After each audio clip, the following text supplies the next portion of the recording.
বতৰ কেনে পাইছে মই নিশ্চিত আপোনালোকে ঠাণ্ডা এটা অনুভৱ কৰিবলৈ আৰম্ভ কৰিছে আপোনাৰ মোৰ কাৰণে নহয় অন্তত হেৱালী ফুলৰ বাবে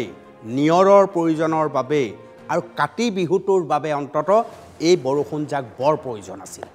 আৰু এই বৰষুণ চলি আছে হয় মানি লওঁ দুৰ্গা পূজাৰ আনন্দত বতৰৰ বিধি পথালি আহিছে আগন্তুক কেইবাদিনলৈ ৰাজ্যত অব্যাহত থাকিব বৰষুণ বতৰ বিজ্ঞান কেন্দ্ৰই জাৰি কৰিছে আগজাননী বৃহস্পতিবাৰৰ পৰা অব্যাহত মজলীয়া বৰষুণ প্ৰতিকূল বতৰৰ বাবে পূজাৰ বজাৰত নাই গ্ৰাহকৰ ভিৰ ফলত দুচিন্তাত পৰিছে ব্যৱসায়ীসকল অনলাইন বজাৰেও মাধমাৰ খুদাইছে ব্যৱসায়ীসকলক আমি সকলোৱে সেই কথা বুজো জানো উপলব্ধি কৰোঁ তথাপি বৰষুণ লাগে কাতি বিহু আহি আছে নিয়ৰ লাগে কুঁৱলী লাগে হেৱালী লাগে কহুৱা ফুলিব লাগে তাৰ বাবে প্ৰকৃতিয়ে বৰষুণ বিচাৰে কষ্ট অলপ হ'ব পাৰে কিন্তু সুখ বহুত তাৰ মাজত পৰিস্ফুট হয়